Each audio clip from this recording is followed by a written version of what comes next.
Good morning, good afternoon, good evening, depending on where you are, and namaste to all. My name is Kanchan Banerjee. I am in Boston. Welcome to you all to this webinar. Before we get started, I wanted to say a few words about our institute. We have started a few years back, the Boston Center of Excellence for Health and Human Development. And our goal is to bring together institutes and experts from all over the world to come and work on research and promotion of yoga and Ayurveda and make it part of our mainstream healthcare system. And we have been organizing many events, conferences, seminars, and we have taken up a few projects, research projects lately. And Dr. Frawley has been a guide and inspiration for us for many years, and he has also honored us to be in the board of trustees of the Boston Center of Education. So without further delay, I would like to request Hemanti Banerjee, who is also the board of trustees, part of the board of Boston Center, and an IT specialist and a yoga teacher as well. She's going to briefly introduce our honored guest today, Dr. Frawley. Hemanti.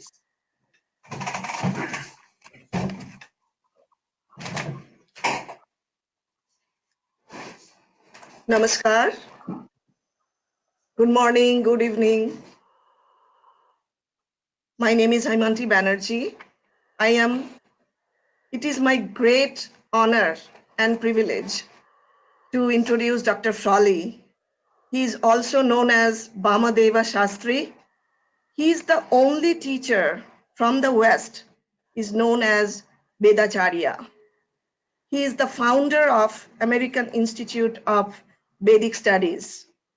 He has written over 50 books on Vedic sciences, including yoga, Ayurveda, astrology, and on social and civilizational issues. Indian president has conferred him with India's third highest civilian honor called the Padma Bhushan in 2015.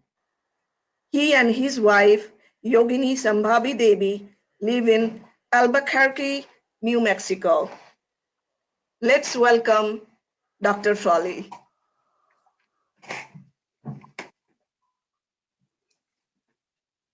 Namaste, Shri Gurubhyo Namaha. Are we on? Is the webcam coming up? Here we go. Here we go. Namaste, Shri Gurubhyo Namaha. Welcome to all of you from throughout the world, wherever you may be on this wonderful day.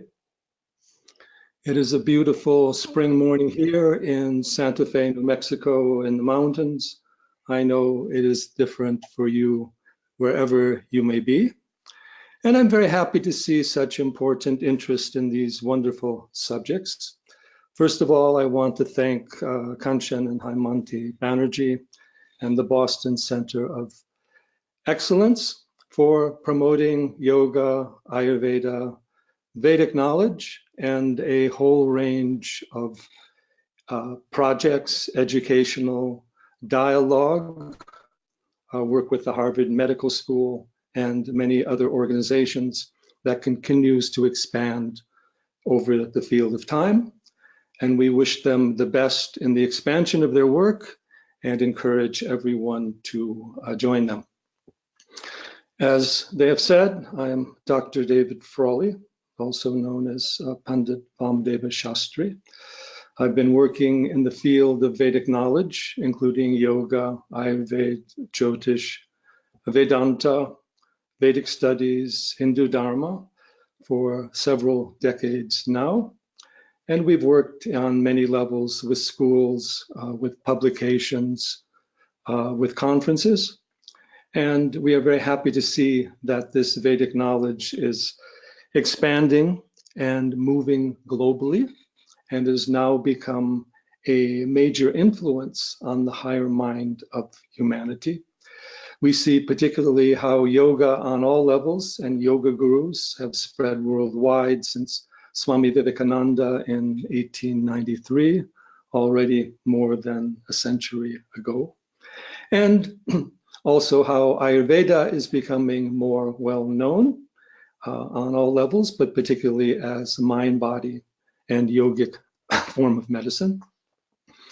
And we see many temples, many ashrams, many institutions now, as Hindus have moved all over the world, and if many people have taken up different aspects of yoga, meditation, and the higher teachings coming out of India and its great dharmic traditions. So what we are going to do today is have an exploration of yoga and Ayurveda, and in the context of course, the civilizational and our important health issues today. We will begin, I will talk for a certain period of time, and on top of that, we will have an additional almost equal time for questions relative to what you find as important and important or significant aspects in this very broad field of knowing. So first of all, let's begin with a short meditation. It's always very important that we center our awareness before we go forward with any major task and before we go forward with any educational venture. So close your eyes and draw your awareness within. You can draw your awareness from the most distant horizon, the vast reaches of this universe that extends beyond time and space. Draw that cosmic sense of self into your inner being and move into the core of your being, the spiritual heart, and hold your attention, your awareness, your focus there.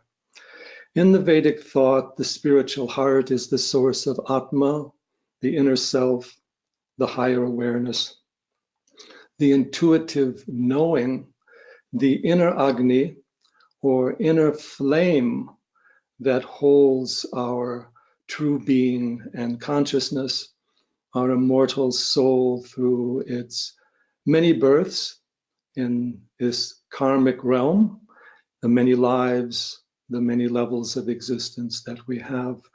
Come into contact with your inner being.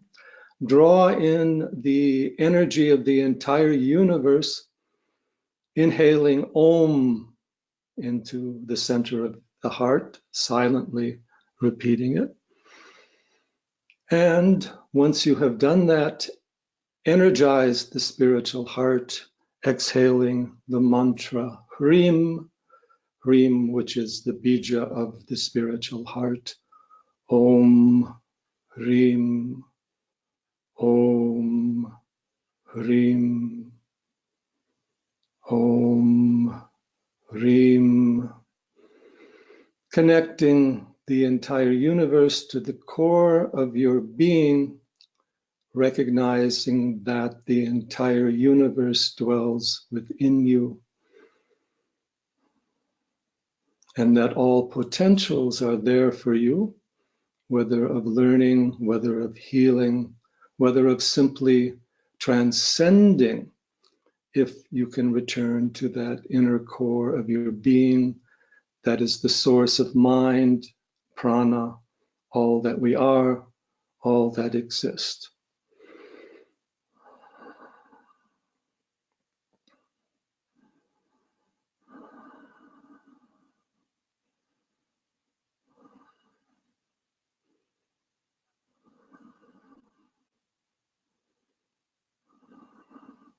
So you can open your eyes again.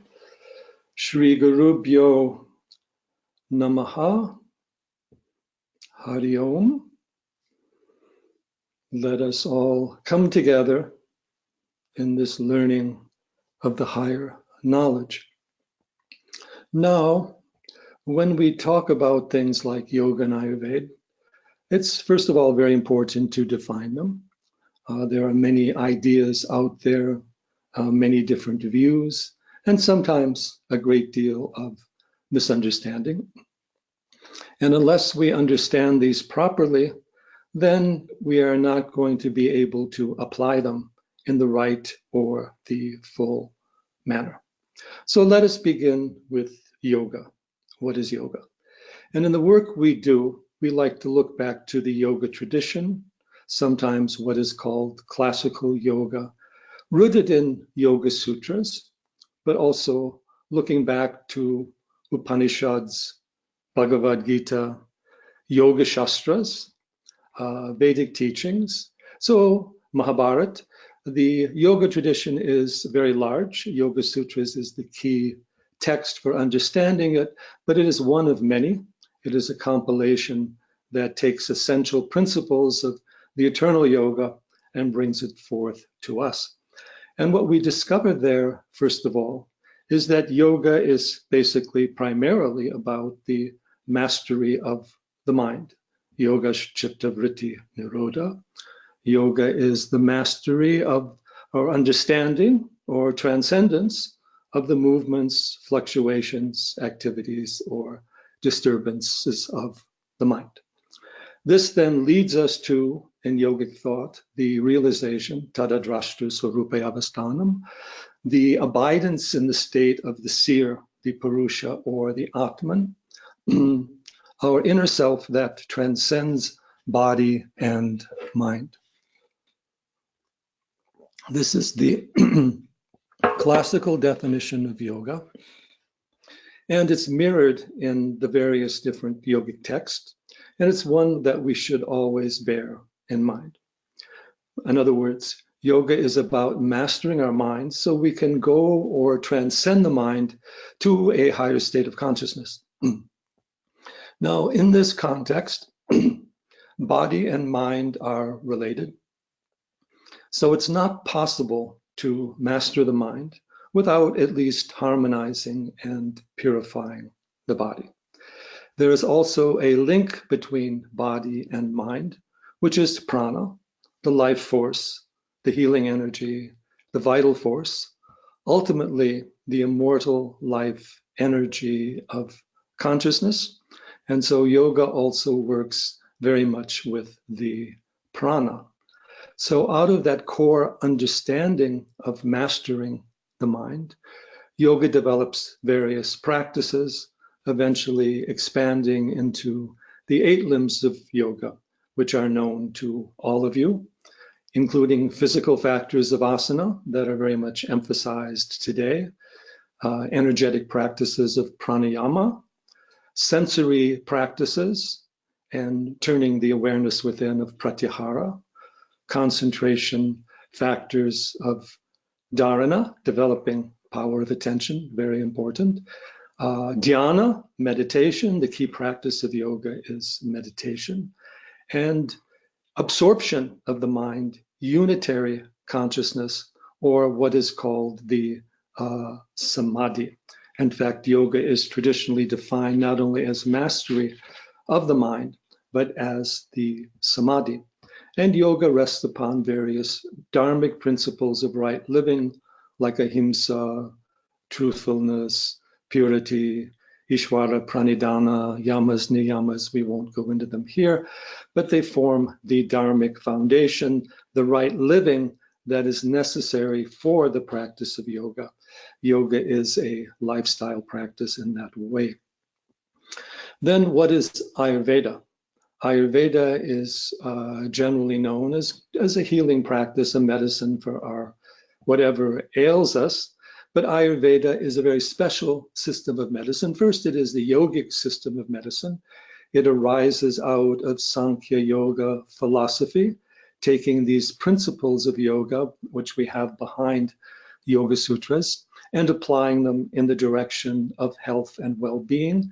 And for that, Ayurveda has its study of the body, its understanding of doshas of Vata, Pitta, Kapha, the constitutional and biological humors, understanding of sense organs, motor organs, internal organs, and also the tissues of the body, and then understanding the disease process that arises from the imbalances in our energy and from the wrong use of awareness.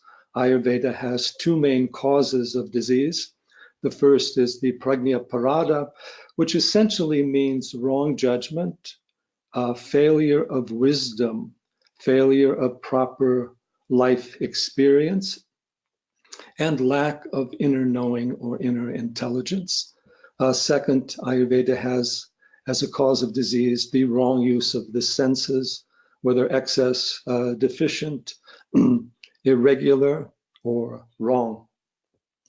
So these are the foundation of Ayurveda, but Ayurveda defines life not just simply as physical well-being, but Ayurveda describes life as, in the highest sense, as longevity, but also the proper alignment of body, prana, mind, senses, and inner self or consciousness. So Ayurveda also takes us in the direction of yoga as well.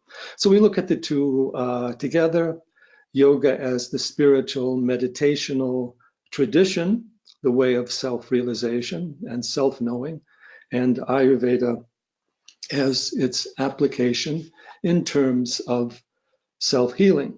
So Ayurveda is not just about treatment of disease that is at a certain level, it's also about principles of right living, right behavior, daily practices, seasonal practices, stage of life practices, right diet, right exercise, right use of the senses, right use of our motor organs, and then extending into herbs, massage, special clinical treatments for disease, special practices of cleansing like panchakarma, and special practices of rejuvenation or the rasayana.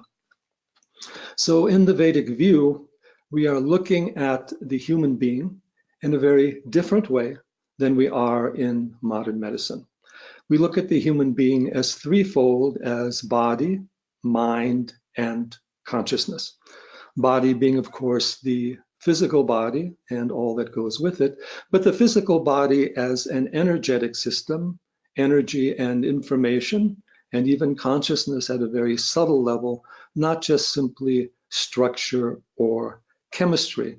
So the three doshas of Vata, Pitta, Kapha are energetic forces, not necessarily structural forces or tissues, although they have their impact at that specific level. Body corresponds the outer vehicle of the inner self or consciousness. Mind is the inner vehicle, or we call antakarana, of the inner self or consciousness. Mind and body are interrelated. Mind and body are organically connected, not only with each other, but also with the external world and the entire environment and realm of nature. And the mind has its functions, organic functions, but even functions much like a computer.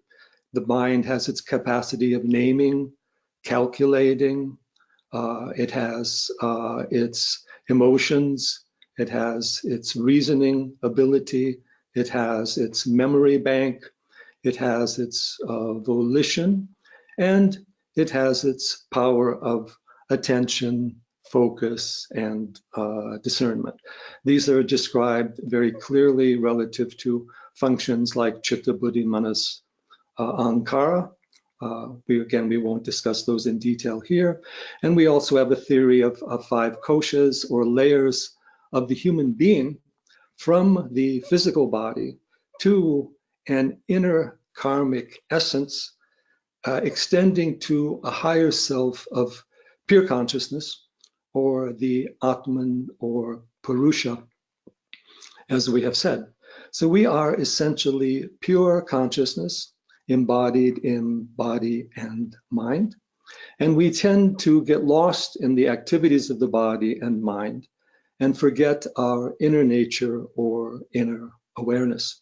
So the first thing to realize in yoga and Ayurveda is consciousness is the ultimate healing force, cultivating consciousness, giving consciousness, being aware, being observant, having the attitude of the witness.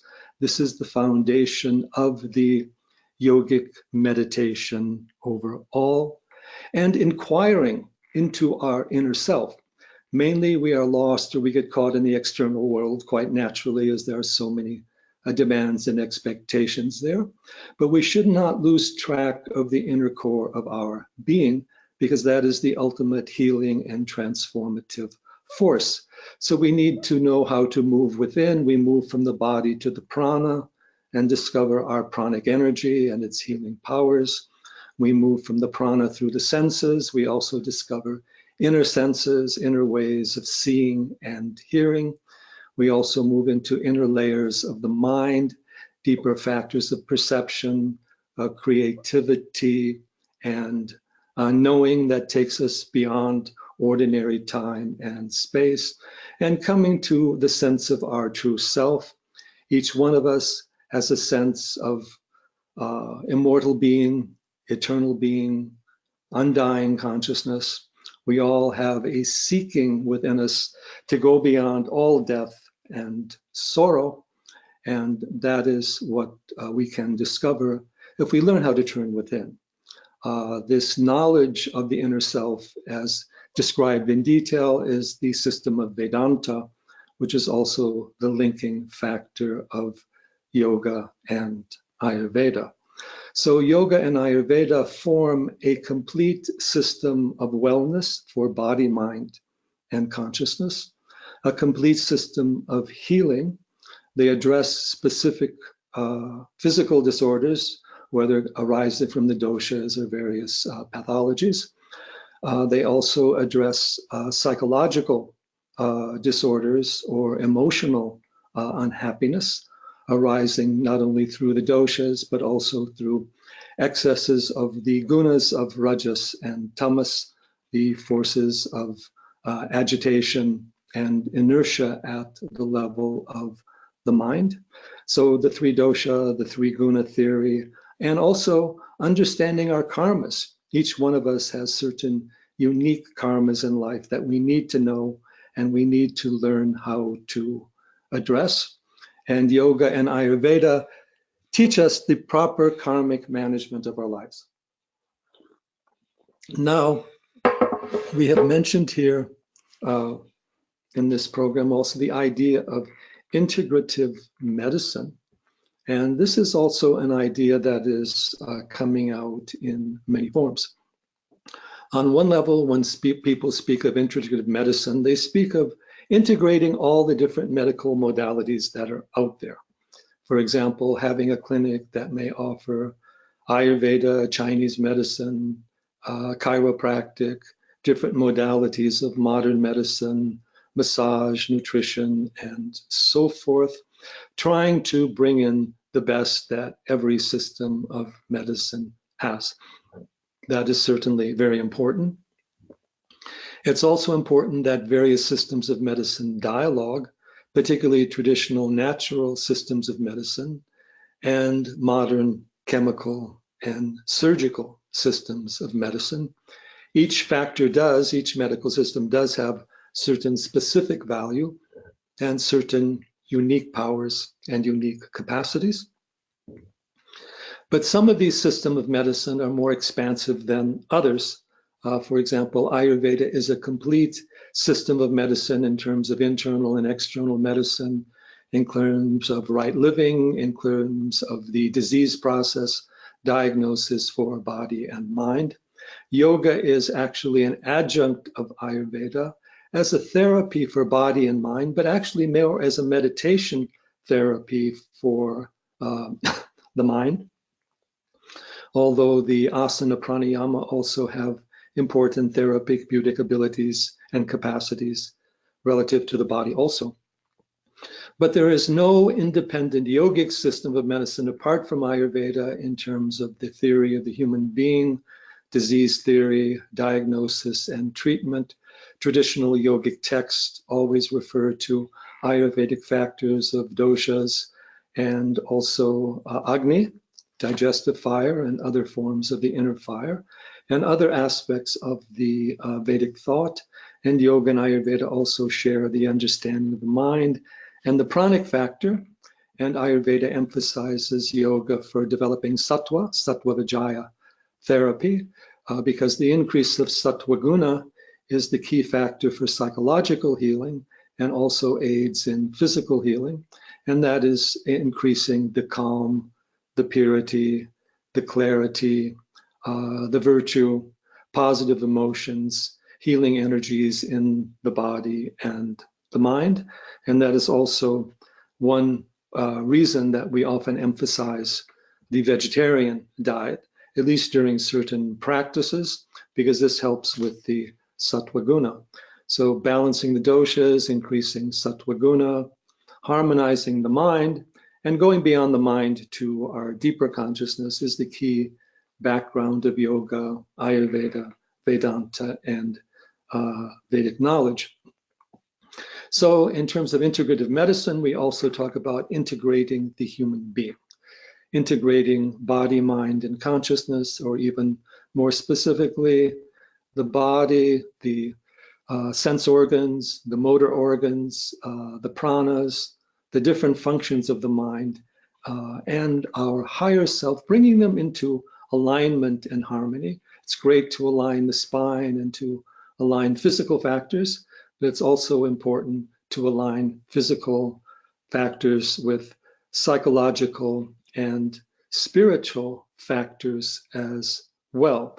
So that is the integrative medicine of the Vedic system, or the integral healing of our nature, all the 5 koshas, all the 3 bodies, all the different aspects of our nature. And that is what we like to address. And in the context, we also have to address the relationship of the human being with the environment. We cannot be healthy and happy if our natural environment is out of balance and being destroyed. The integration of the individual human being with society. We cannot be happy or healthy as an individual if there is happiness, if there's unhappiness and trauma and suffering in our family, in our friends, or rampant in our society, or various forms of imbalance in the social order.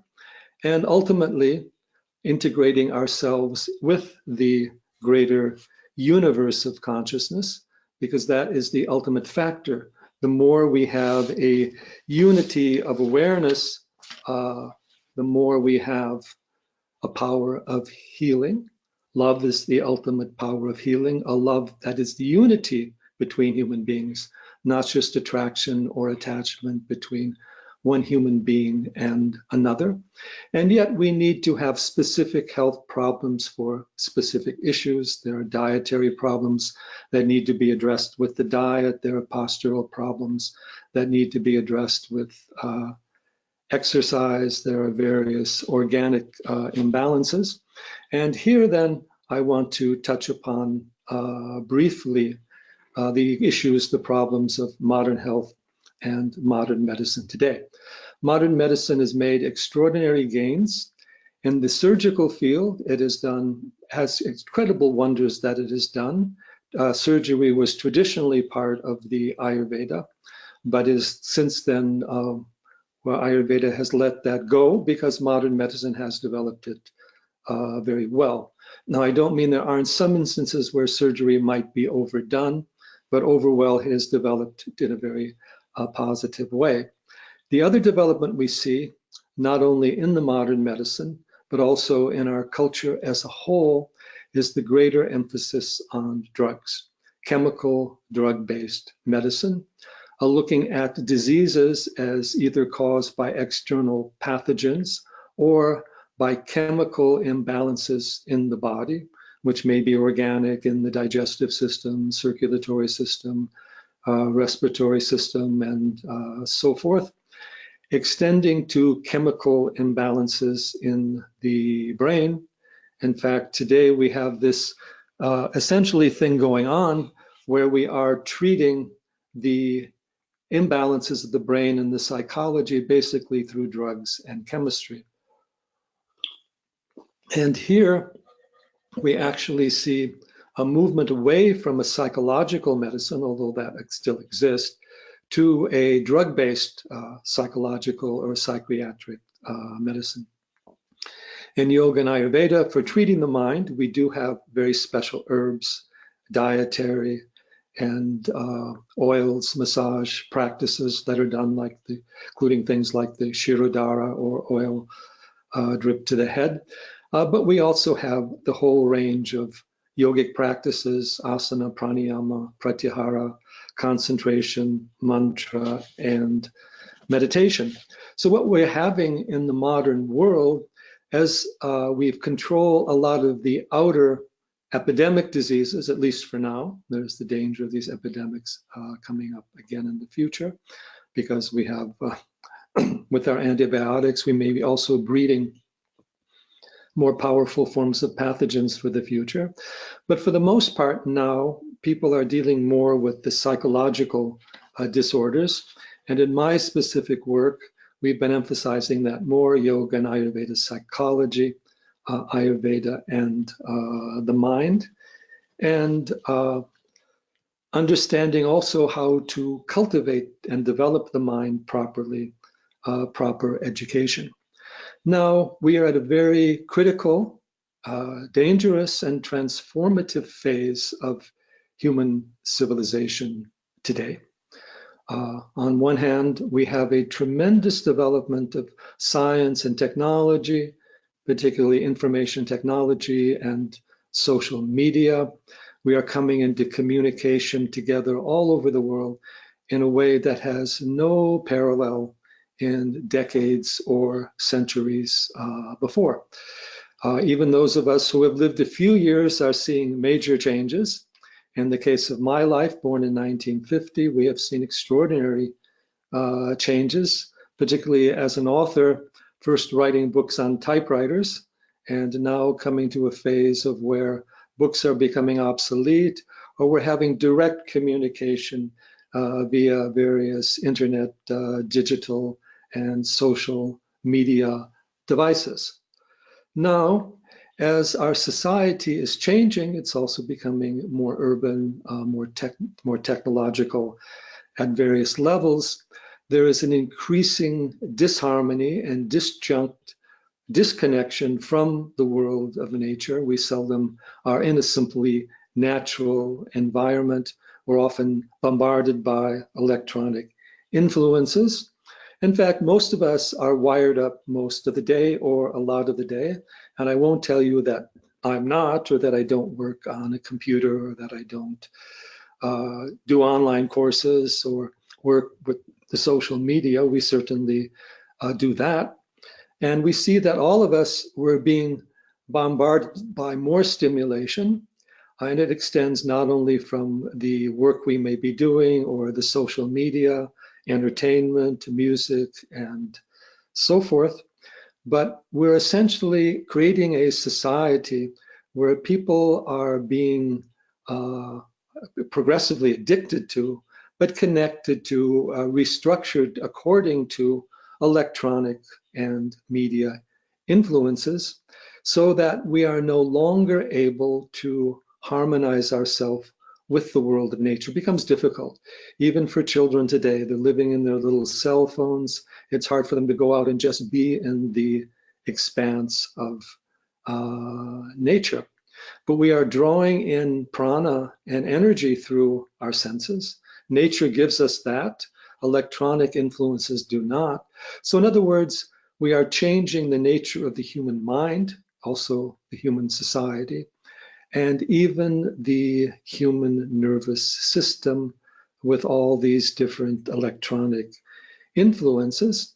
And it is changing our health situation. So we have new problems to deal with that are largely emotional and psychological. For example, we have this very extensive epidemic of depression.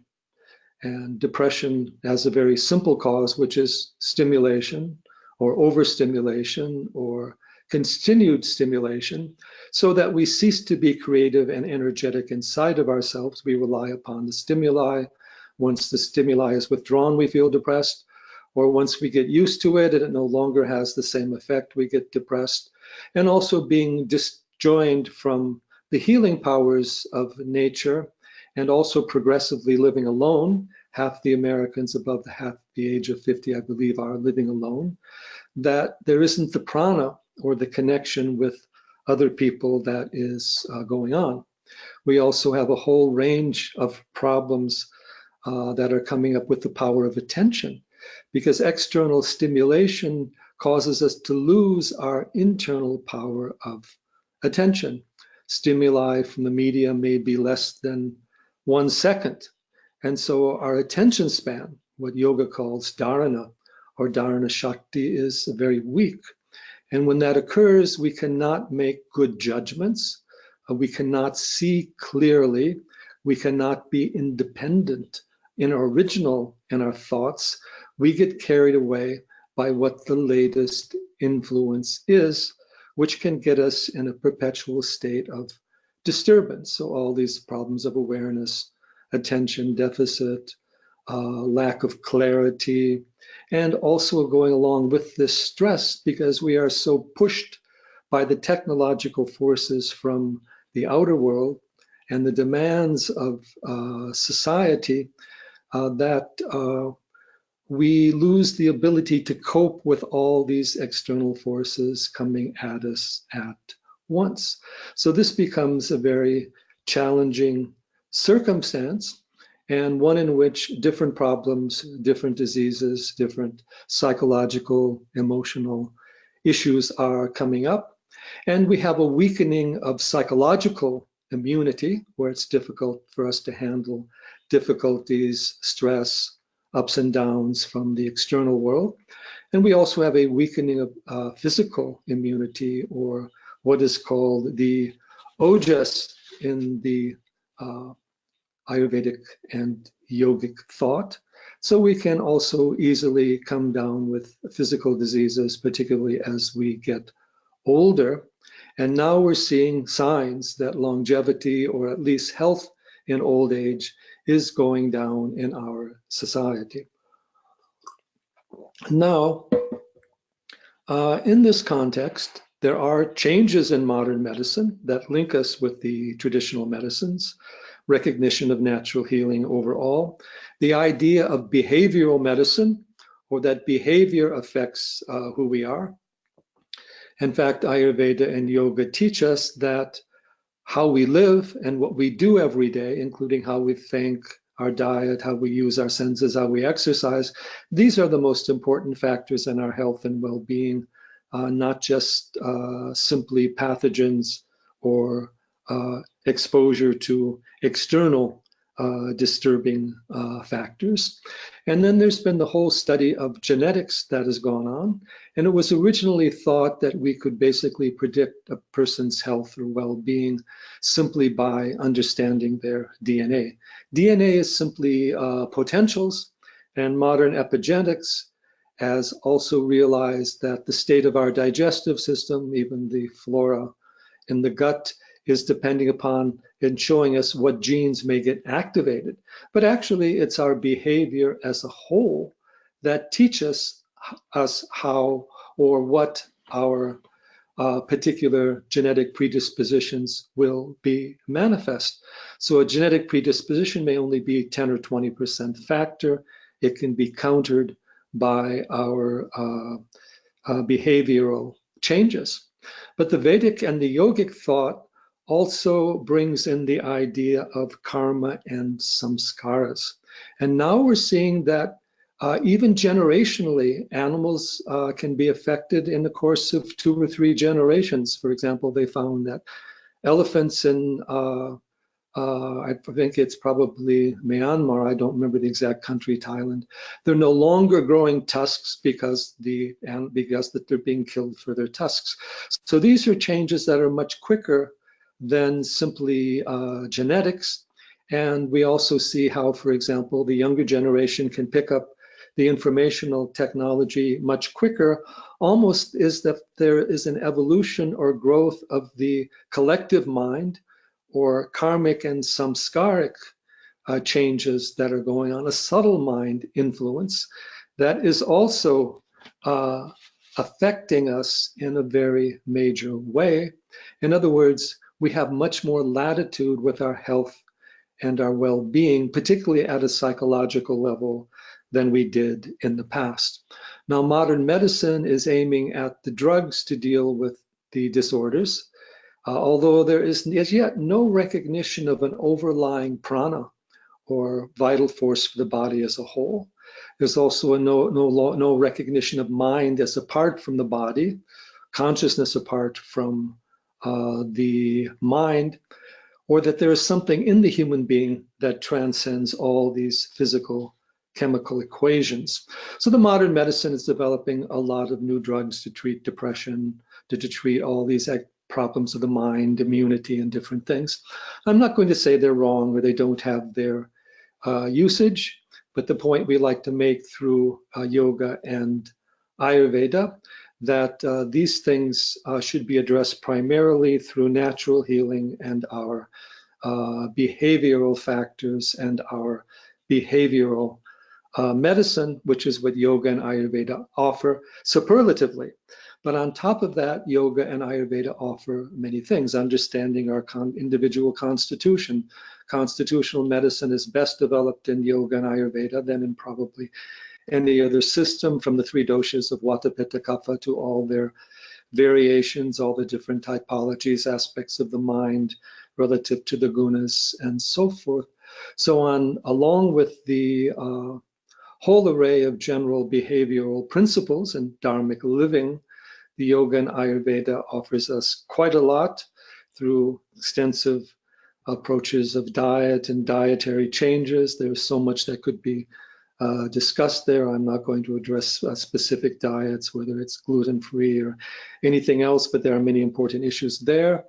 Ayurveda has a tremendous herbal repertoire, not only of herbal pills and powders, but special jams, jellies, ferments, resins, whole range of products, the largest variety of herbal pharmaceutical products of any medical system in the world, with very specific applications, oils, ghees, so many factors there, including many different levels of application, from treating disease to proper living to promoting longevity and rejuvenation. Ayurveda has its massage, its panchakarma, its rejuvenation therapies, and a whole range of specific practices for specific diseases, including very powerful medicines and clinical treatments for serious type diseases. But we should say it is so far in the Western world, the wellness aspect of Ayurveda that is available. The clinical aspect is harder to bring in because of the legal factors involved as a system of medicine, but that is also slowly coming within for all of us to be able to experience. So there are Ayurvedic clinics and centers and Ayurvedic practices available at ashrams and natural healing centers and integrative medicine centers also throughout the world. And we have the full range of yogic applications. Yoga asana can work wonders, but pranayama is even more important because it gives us the primary prana or life energy and helps balance the doshas and balance our energies directly. Yoga and Ayurveda have extensive sensory therapies like aromatherapy, color therapy, different aspects of sound therapy that also help us balance our energies, turn within, and access higher pranic forces. And more specifically, there are the practices of mantra, which have tremendous healing powers for the body and mind, different forms, techniques, and methods and approaches of meditation. If we can bring the mind back to its basic silent state, the mind naturally heals itself. And through that, it can also help heal the body. So tremendous resources are there and different forms of guidance that can be specifically therapeutic or educational making our lives better, and helping us gain greater creativity as in artistic pursuits, gain greater discernment even in our business and job activity, but also help us understand the need for transcendence. Even if we achieve all the things we can in the outer world, we will not be happy because our soul always demands transcendence. We may seek a temporary transcendence through sensory factors, through drugs, through many other things, but eventually we can only find that turning within. So Yoga and Ayurveda teach us how to manage our brain chemistry and our energies overall, and they can help us reduce our dependency on the drug-based medicines, and they can help us counter the side effects of our overly stimulated digital electronic way of life. So it's very important that we integrate yoga and Ayurveda into our lifestyle, and that first thing in the morning we have some practice of yoga, mantra, meditation, pranayama to get our energies moving properly. And also in the evening, that at least a few hours before sleep, we turn all the media off and we move into a state of pranayama, meditation, calming, and turning within and connecting with our inner being or higher self, letting the stress and tension go in both the body and the mind, and moving into these internal and spiritual sources of healing and transformation, so that our everyday is a journey in consciousness, is a meditative journey in awareness from the inner world to the outer world to the inner world, or maintaining an inner awareness even when we are active in the outer world. When we are active in the outer world, we can still hold our attention within. We can still have an attitude of detachment. We can still have a connection to our prana, and also we can have a connection with the world of nature.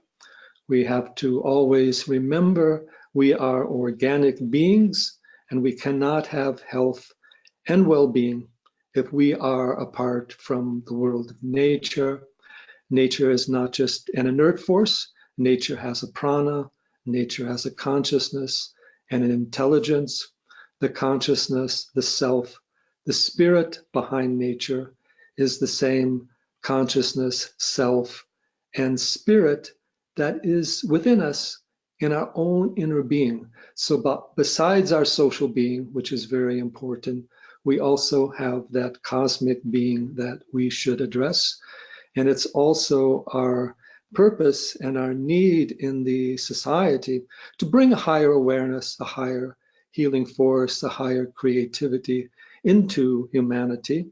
Technology is great. It helps us do so many things, but we should also know how to turn the technology off, and also how to use it in a positive way, and access the inner technology of awareness, which is what we find in the Yoga and Ayurveda, how we can access and use our free time that technology should give us to develop or explore the science of consciousness through meditation, not just simply through drugs, not just simply through studying brain waves. These things have their place and teach us certain things. And the chemistry of the brain is important, and the waves of the brain are important, but we have an inner consciousness beyond the mind and beyond the body. So recognizing our inner self is the basis of all these Vedic therapies and the ultimate goal of yoga overall. So Yoga and Ayurveda brings us this tremendous behavioral medicine, doshas, gunas, karmas, right diet, right exercise, daily, seasonal regimens, all of it There is so much that you can do there, so much that you can explore, and so much that can help you even at a simple level. So learning that proper Ayurvedic lifestyle and Ayurvedic way of being, yogic way of being, pursuit of higher consciousness is extremely important. And bringing back a yogic and Ayurvedic view into psychology, where we're no longer just simply examining emotions or examining brain chemistry, but where we're cultivating higher awareness, control of the mind, detachment, observation, discernment. In other words, making the mind better, not just simply examining or going through the particular pathologies that may be going on emotionally. And then ultimately recognizing that in our true self or higher being, we transcend all physical and psychological maladies. We can also help improve them or harmonize or change them. Our inner being is Satchit Ananda, being, consciousness, bliss. It has a tremendous power of healing. It also has a tremendous power of contentment within its own nature. Human evolution of society and even evolution of the body should take us to this deeper evolution of consciousness that we explore within through yoga and meditation. Technology and information should help us outwardly so we have more space, we have more power, we have more capacity to reach these higher levels of awareness in which we can permanently go beyond death and sorrow and discover the ananda, the supreme bliss that pervades everything, and reintegrate, discover that unity of self, nature, society, and the greater universe overall. And on this basis, the Yoga and Ayurveda connect us to the greater field of what we also called Vedic education and Vedic counseling. And this brings in bringing spiritual, Vedic, and yogic principles into all aspects of our life, including our work, our relationships, including our dharma, what we're doing in the society, and our entire purpose.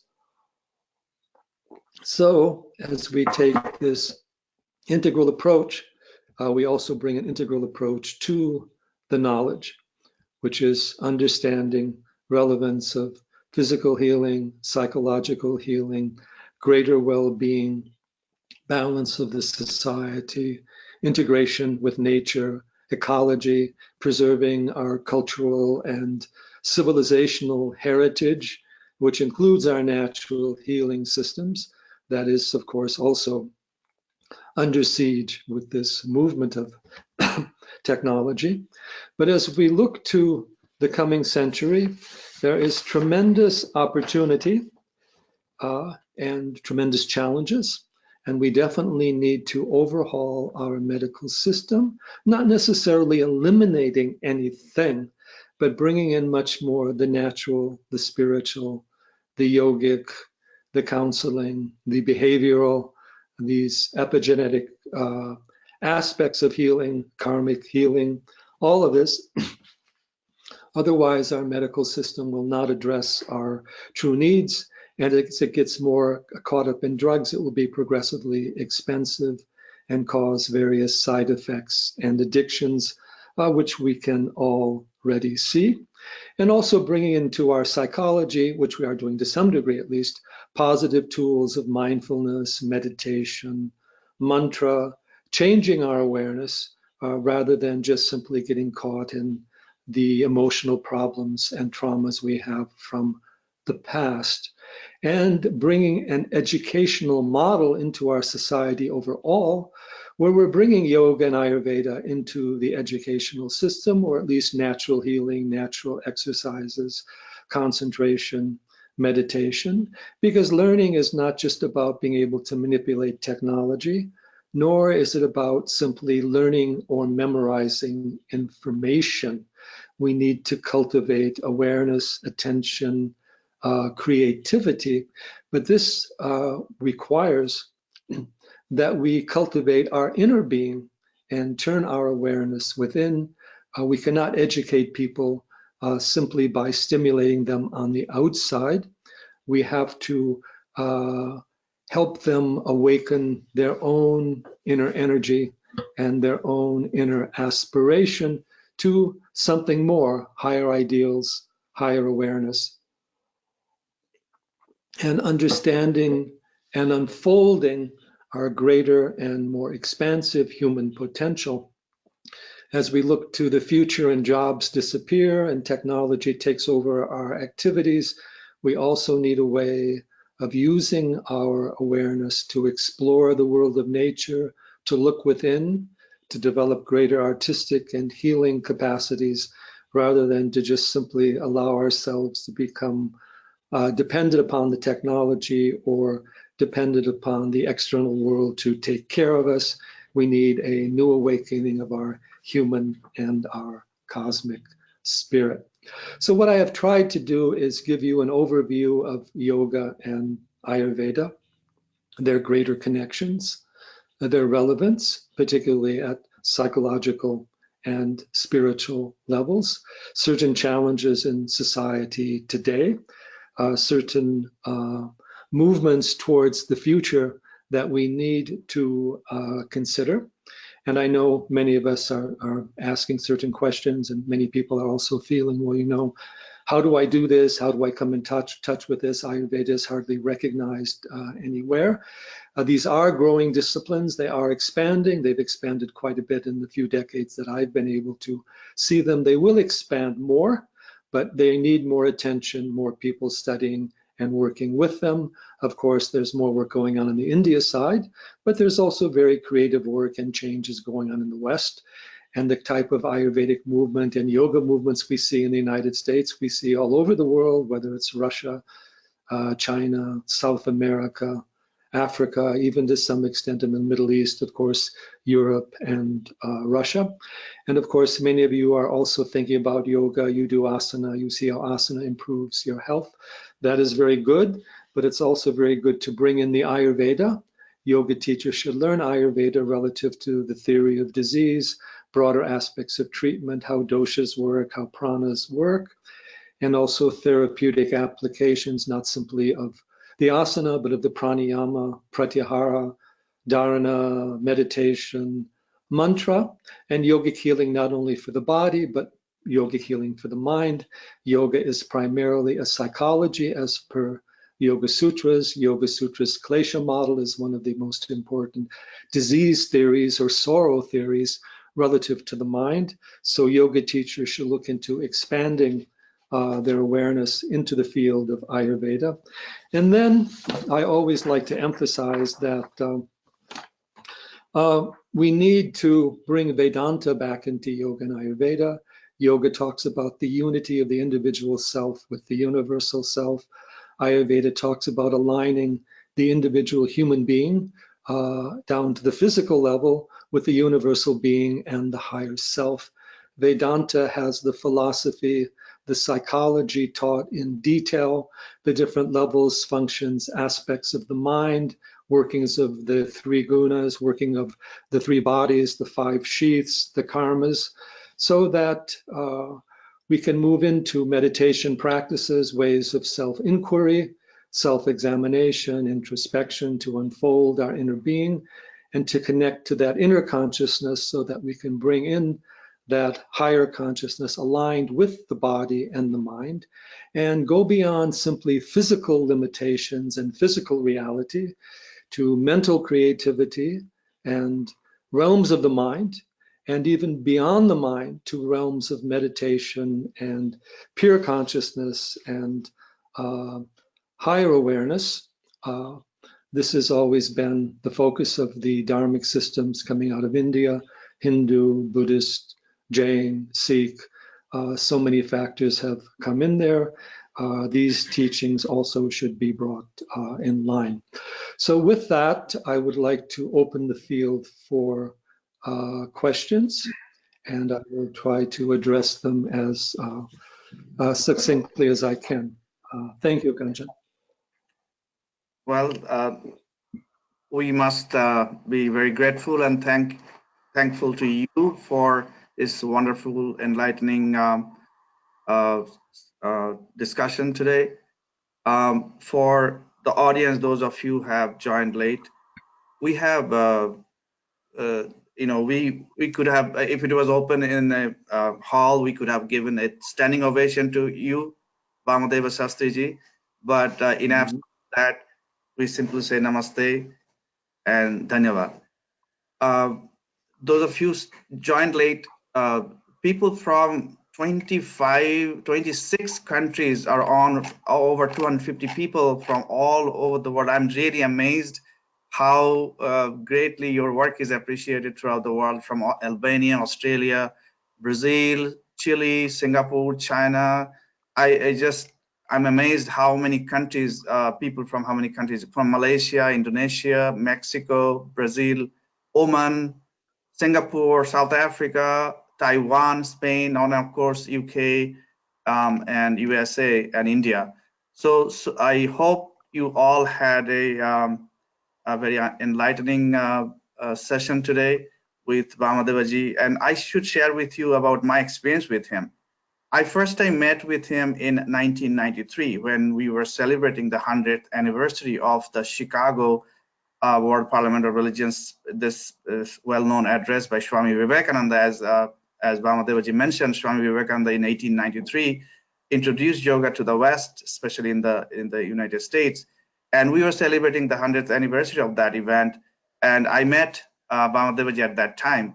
And I have many of my ideas, my lifestyle have been influenced by his thoughts and ideas.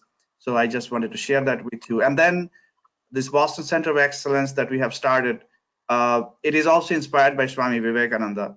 And we are making great progress, as he has mentioned, that we need to do more research, more, the legal areas we need to work on. So many collaborators from around the world have joined hands with Boston Center of Excellence. And you can see more information on the boc.org website. And if you want to partner with us, you are welcome. And I just want to mention a few of our partners. There are about 200 experts from both modern medicine as well as Yoga and Ayurveda and other natural healing systems. They have joined hands with us.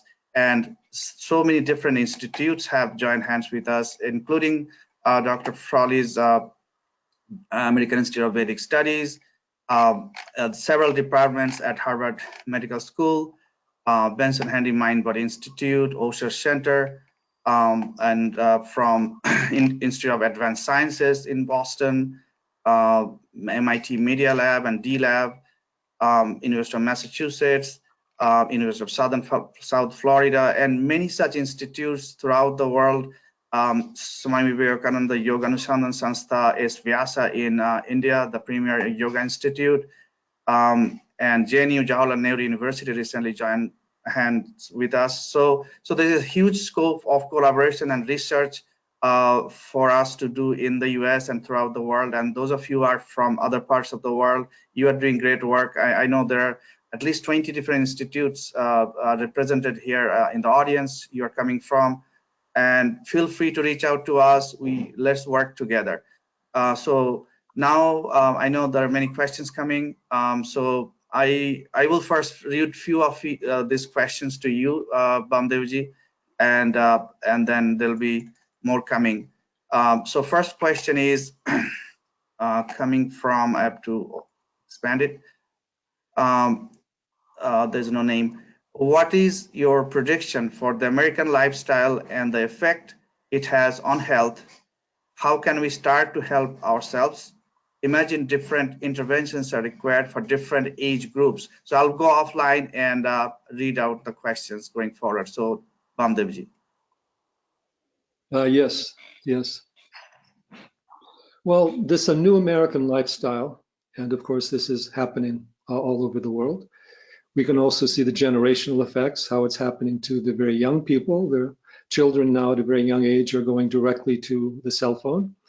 And there, in fact, our society today has had I would say, a drug epidemic. And we have the kind of 3 levels of the drugs that I like to talk about. One, we have the increased usage of recreational drugs, which includes intoxicants of various types.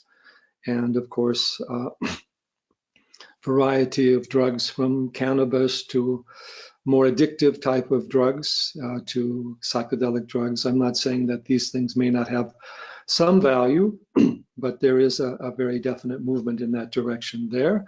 And even more so, we have the movement towards all the medicinal and pharmaceutical drugs. Seniors are taking 10 to 15 medications a day. 30% of the children are taking some sort of pharmaceutical medication for something, allergies, attention issues, so that our medicine is drug-based. And then we have the drug of choice, so what I call the digital drug, which people are getting progressively addicted to, which is also causing side effects of depression. And the American lifestyle then having the more outwardness, entertainment, stimulation. So what's happening is this, again, loss of contact with our inner being. Of course, we do have a lot of sports and recreation going on, but even there, it's often more about what it's doing for us, or it's about the equipment, than it's about our realignment with nature. So it's very important that American lifestyle is brought into question, and we bring out the positive sides of it, the movement towards natural healing, exercise and yoga, going out into nature. Natural foods, natural food stores, use of herbs. America has probably greatest access to herbs of any country in the Western world. So there are positive things there. But the fact is, we cannot let ourselves be driven by the technology, and we cannot let our society be governed by technocrats. We need to look to spiritual masters, gurus, and guides. We need to return to meditation. We need to learn how to create prana within us. We need to learn how to create power of attention within us. The most important thing you have in life is your own power of attention, your own ability to sustain awareness. If you don't have that, anybody can take over your mind. If you do have that, you are able to discern the influences around you. We're in a world filled with advertising, propaganda, fake news, we know, so many different things. So we need to cultivate the yoga and the meditation so we can discern our way through these influences so that we can use our technology in a positive way and learn how to turn it off. And we shouldn't simply follow the American lifestyle, all of its changeability. We must honor our nature, our prakriti, the nature of our body, the nature of our mind, the nature of our soul, the nature of our environment, and try to respect all aspects of nature and try to preserve all the cultures of humanity. Technology is, of course, undermining a lot of native cultures and other things. That's another issue. But let's go back to that greater natural and universal approach, and let's go beyond what is negative in the new technology and use it in the positive direction. I hope that answers your question. Namaste. And thank you, Vamadeva. There are many questions. So I know the session is scheduled for 90 minutes, and I hope if it goes beyond, Vamadeva, you will be able to stay some extra minutes if it is necessary to answer many other questions.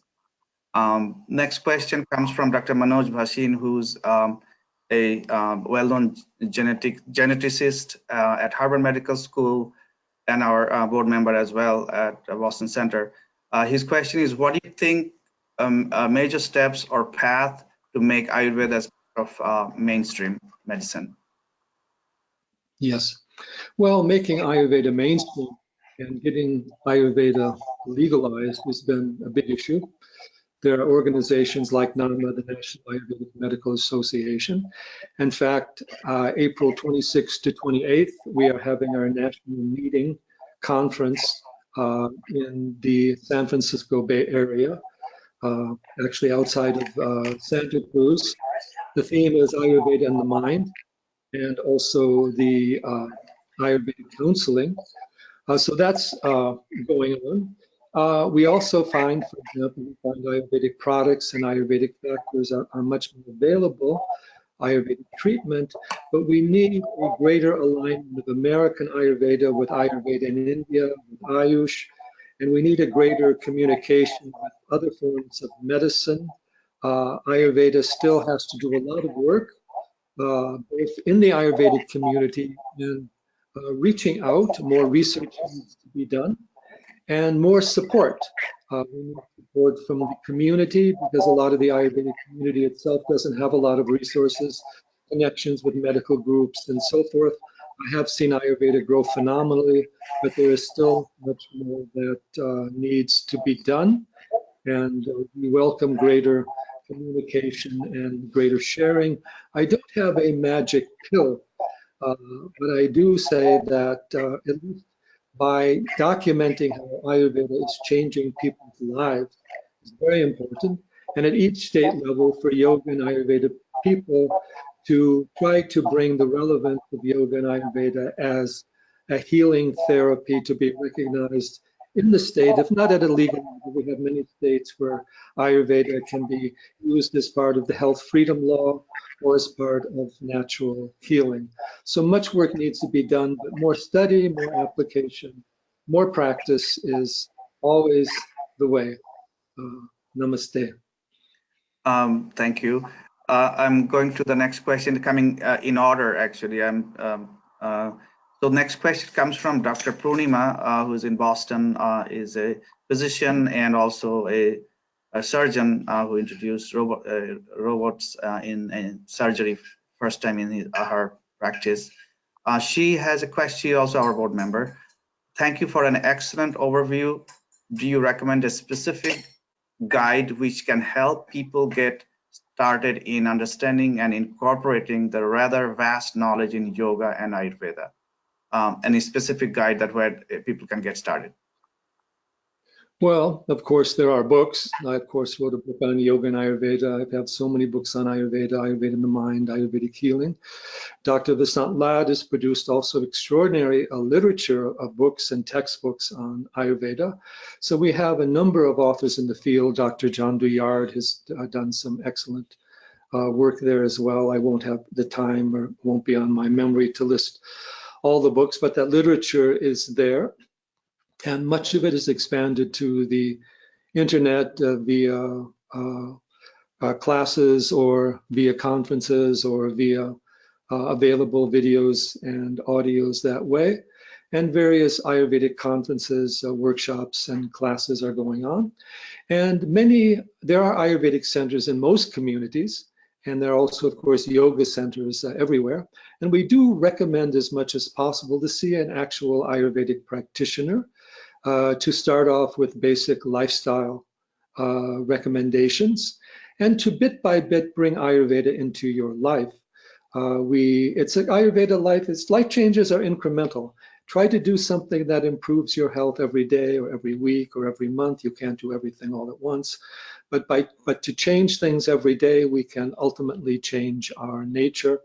We need more conferences like the Kanchan has organized in the past. We need more dialogue. We need more research. And we need more recognition of different medical models and different models of the human being. Then I think that there will be a renaissance that can go on in terms of the whole healing and consciousness movement. But it does require work and dedication. And of course, we do need to bring in more Ayurvedic products and practices and make Ayurveda recognized and its efficacy honored. Namaste. Next question is coming from Ravi. It's a very specific question, actually, relating to garlic and onion. So his question is, what is the role of garlic and onion? There is conflicting information. They are supposed to be rajasic and tamasic, but supposed to be good to control hypertension and plethora of other benefits. Well, first of all, they are traditionally regarded as having some rajasic and tamasic qualities, but I can say there are thousands of things that are much more rajasic and tamasic than simply the garlic and onions. Now, garlic in Ayurveda also has very specific therapeutic properties. It is very good for reducing Vata dosha. It can also be a rasayana or rejuvenative for Kapha dosha. It is very good for a lot of respiratory, circulatory, other problems. So the medicinal use of garlic is not contrary to the view of garlic and onions in yoga and certain groups in yoga that they're not being sattvic. Onions are, of course, less powerful and less rajasic, tamasic than garlic, but there are some groups that would say don't take the garlic or the onions if you want to meditate and so forth like that. I think these are more specific or minor issues, but I think for certain disciplines, if these are recommended, then you can follow them. But there are many things that are much more important. For example, people may avoid garlic, but they may take too much sweet or too many other dietary indiscretions, soft drinks. There's so many things that can go on there. Or they may not take the onions. They may take too much of other hot spices or other factors. So it's best to look at an overall dietary view. Personally, I don't like garlic and I try to avoid it when I can, but we do recommend it medicinally at times. Onions are hard to avoid.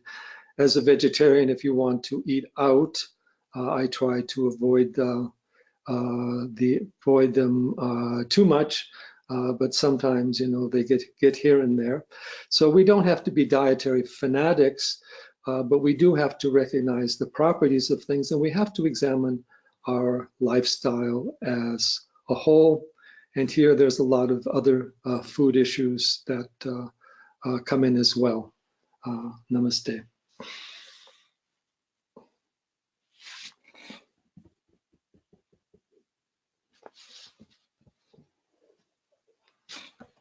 Hello?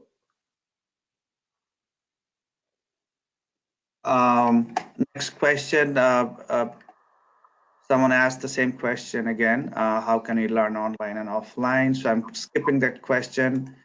Pratibha Shah in Boston, working closely with us here from Council of Ayurvedic Research and other good work she's doing here. Thanks to BOC for this wonderful session. Grateful to Dr. Frawley for sharing his vision. I have met Dr. Frawley several times. I think he's ahead of time in his vision. My question is, how do we practically bring the wholesome approach in current healthcare? It seems like a tall order with obvious challenges. Yes, and the more obvious challenges, of course, relative to the treatment of severe diseases. And here, that can only occur if the medical establishment is willing to bring in some Ayurvedic points of view or learn some Ayurveda or bring in some yoga. We see this happening. To some degree, yoga is brought in as an adjunct therapy because yoga is fairly intrusive and non-invasive, particularly as asana, but even to some extent with pranayama. And of course, meditation is also being brought in. Sometimes we talk about yoga and meditation, meaning asana and meditation. And as I said earlier, yoga is actually meditation as its primary practice, but we're just dealing with the common way these words are used. So bringing these practices in is important. The complication Ayurveda brings in is it recommends dietary changes. It brings in certain herbs and pharmaceutical preparations. And it then has an internal medicine aspect, and it also has a diagnosis and recommendations and a differentiational diagnosis. Chinese medicine has this to some degree also, that in modern medicine, we treat a disease, diabetes, hypertension. And here I would like to say that there's no such thing as a disease apart from a person, whether it's hypertension, diabetes, or hepatitis, anything. These diseases do not exist in themselves. They are dysfunctions of a living person. Yoga and Ayurveda, we emphasize treating the person, and the same disease can have different manifestations in different energetic types of people. And so we don't necessarily have the same treatment for one disease. And modern medicine is emphasizing basically a chemical therapy for the specific disease, whereas Ayurveda is recommending herbal and dietary factors along with lifestyle changes and yoga changes, so that the medicine is only part of a broader approach. This has to be understood. So testing that becomes difficult. So the medical establishment has to be willing to be open to these views and be willing to explore some of at least the behavioral changes and lifestyle modifications that yoga and Ayurveda can recognize, and then also explore some of the herbs, the oils, the massage, the panchakarma, and these relevant therapies as well. And at least recognize that there is something there. Ayurveda is recognized by the World Health Organization. It's recognized in a number of countries now, including extending into the UAE as well as into Southeast Asia and India, all of that. So there is much that can be done, but there needs to be a recognition and honoring of Ayurveda as a whole, not just pulling out an Ayurvedic herb or an Ayurvedic practice, which is important. And even yoga, pranayama is being now recognized, but then they're pulling pranayama out of the system of yoga. We have to also recognize the philosophy and the energetics behind that. So I know that's a big question. I hope I've given you a few helpful indications here today. Namaste. Thank you. Next question came all the way from Ujjain, India. Chaitanya Talagaonkar, I hope I said it right. Hello, how Ayurveda can help in transformation of internal energies for better health and peace and meditation. How Ayurveda can help with internal Energies for better health and peace. Better health and meditation. Well, first of all, I just want to tell you I was just in Ujjain, and we also went to Mahakal. And have been to Ujjain. We went to the Kumbh Mela there a few years ago. Ujjain is one of our favorite places. Mahakal is one of the great Jyotirlingas of Lord Shiva. And it's the basis, it's the central point of the Vedic astronomy and the Jyotish by way of calculations, and a wonderful ancient place. So I always like to hear from people from Ujjain. It was also called Avantika in ancient times. Ayurveda, first of all, we kind of, in a way, work from the outside to the inside, balancing the doshas of Vata, Pitta, and Kapha. First of all, recognizing our constitutional base, and then also recognizing the vikriti or the imbalances that may be going on, but then also recognize that these doshic factors connect to higher internal forces, Kapha and this power of ojas, which we mentioned as physical and psychological immunity. Pitta dosha and a higher power of tejas, the inner radiance, warmth, vital aspect of the fire energy. And Vata dosha as prana, pranic energy, not just simply as the breath, not just simply as the vital force in the body, but as the energy of life and consciousness that pervades the mind and pervades the world of nature. So there are these higher forces. Then we also have, through the kapha dosha and the ojas, we have the idea of soma, or the rejuvenative forces of awareness, inner powers of happiness, contentment, including brain secretions of contentment and well-being, but extending to inner connections to the ananda, the bliss, the powerful contentment energy that actually pervades the entire universe. Pitta, Tejas, and the Agni forces. Agni not just as the digestive fire, there's the pranic fire, there's the fire of the mind, there's ultimately the fire, the flame of consciousness itself, accessing these universal forces of light and fire and transformation. And prana and the cosmic vayu. Vayu is the Kriya Shakti, the great energy that operates at a cosmic level, whether it's gravitational forces, electrical forces, subatomic forces. There's a cosmic intelligence and cosmic energy behind that. So these forces, prana, tejas, ojas, and this whole soma, agni, vayu, are also internal energies. They're connected to the chakra energies within us. They're connected also to the 5 elements. So there are practices for awakening the higher agnis, for getting the higher somas to flow, to strengthen the ojas. I have an entire book on soma and yoga and Ayurveda. We also have, I have an entire book on yoga and the sacred fire. So and the various yogic texts and yoga teachers can teach us the yoga agni, cultivating the yoga, the agni of the yoga. A lot of the tantric teachings show us this kundalini shakti is a form of pranagni or yogic agni. Mantric forces can put these together. So that takes us into the study of mantra, tantra, yantra, meditational practices, and higher yoga practices through hatha yoga and raja yoga. And there are also specific texts and gurus that work with these. And these should also then be aligned with the balancing of the vata, pitta, kapha energies outwardly.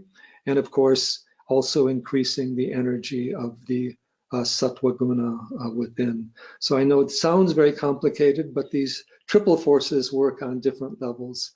And by learning to work with them inside of ourselves, we can access the universe within us as vast as the universe on the outside.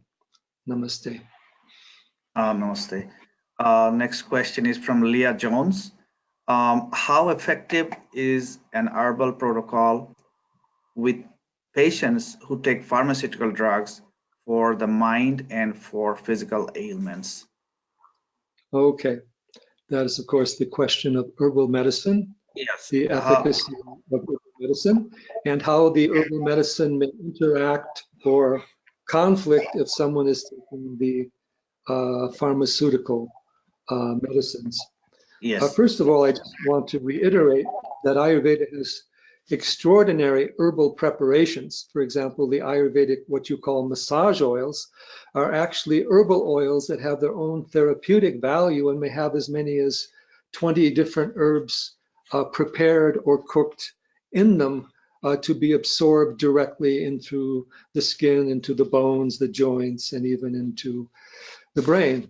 Ayurveda has a tremendous amount of very powerful herbs and medicines for the mind and the nervous system. We have the Brahmi, the Mandukaparni, the Jatamansi, the Vacha or the Kalamas, Ashwagandha, Shatavari, many rasayanas, for Medhya rasayanas for the mind, and also rasayanas for the body.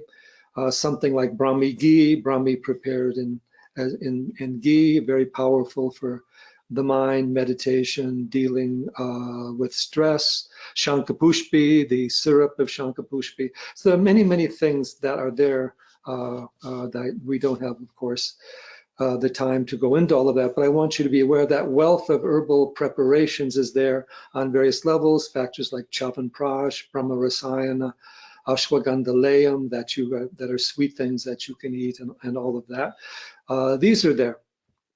Now, we do have to be careful about interaction of herbs with drugs, although we have also a lot of the Ayurvedic herbs are classified as to whether they're very mild or long-term in their usages, or whether they have stronger effects.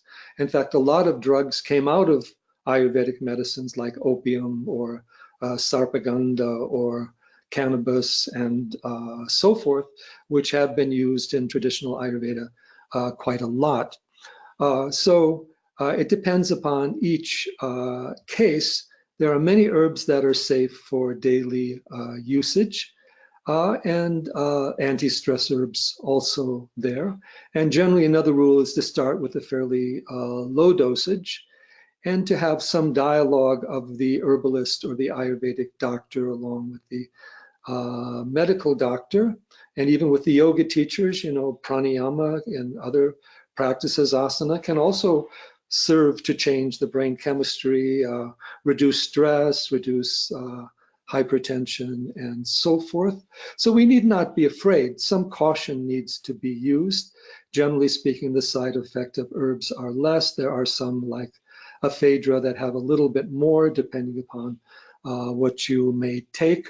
But so far we find very few, almost no, very few examples of people being poisoned by herbs. There are very rare cases. Herbs are medicines, need to be done carefully, but at the same time, if we use them with discretion, then they are safe. And even foods taken in excesses in the wrong way can also cause a lot of health issues. We have to understand they're energetic as well as their chemical approaches. Namaste. Namaste. Shubhangi Mot from India has a question, and it can be taken offline, but I just want to read it. I'm a certified Ayurvedic doctor in India, also doing fellowship in Ayurvedic dietetics. Can I join your center to learn more? So how can from India she can join? Yes. Well, first of all, there's a much more Ayurveda available in India than there is in the United States. And a lot of what we teach in the West is the basics of Ayurveda for people. People here do not have access to the clinical practices or the clinical knowledge or all the pharmaceutical preparations.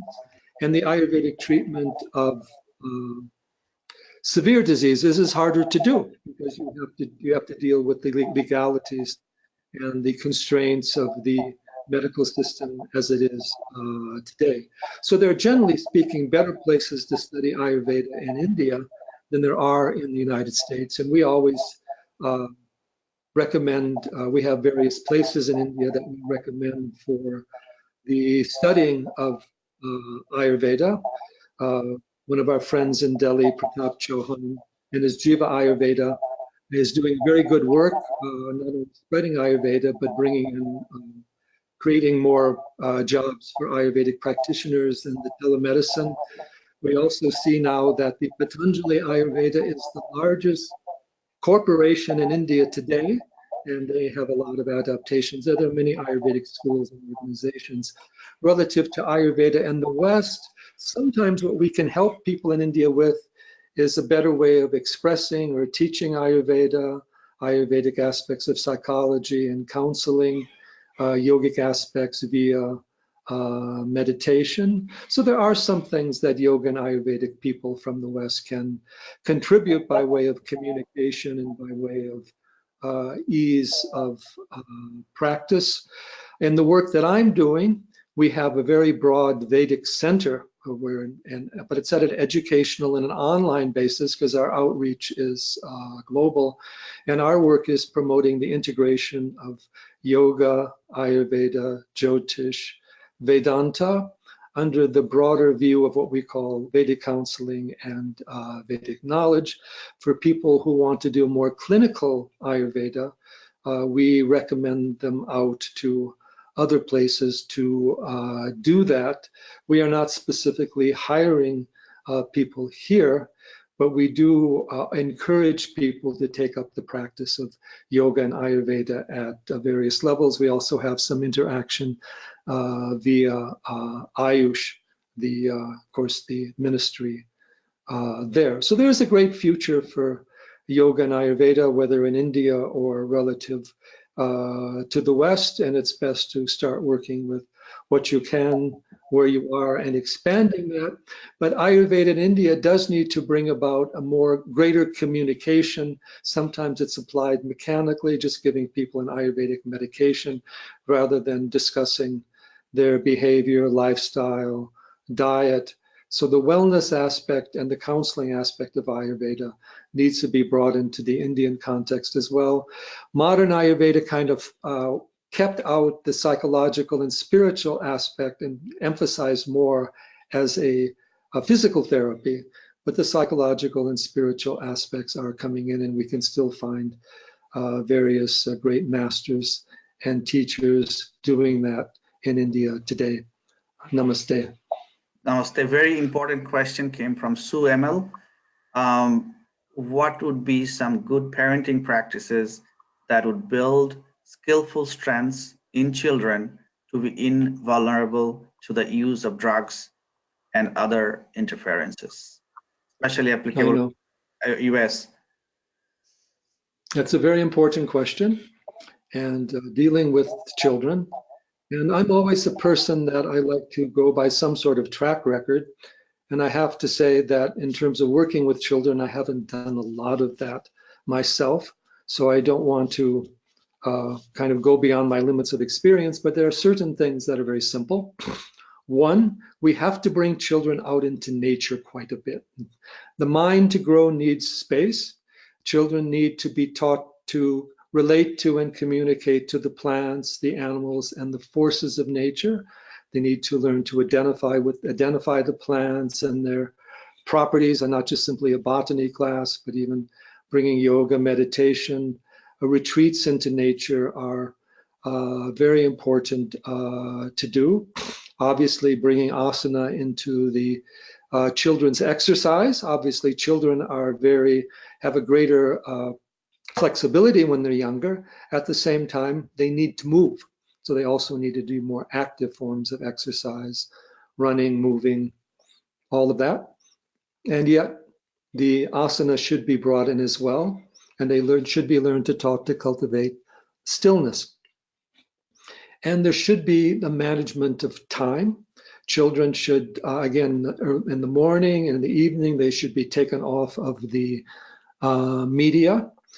They should be given interaction with other children in terms of playing outdoors, imaginative games, not simply computer games, creative activities using sensory factors, whether it's colors, musical instruments, not just simply choosing what to play on your iPhone or whatever collection of music that you have, emphasizing art, creativity in different forms, not trying to raise the children too quickly, let them be children, not making children having them spend so much time with adults they think they're an adult.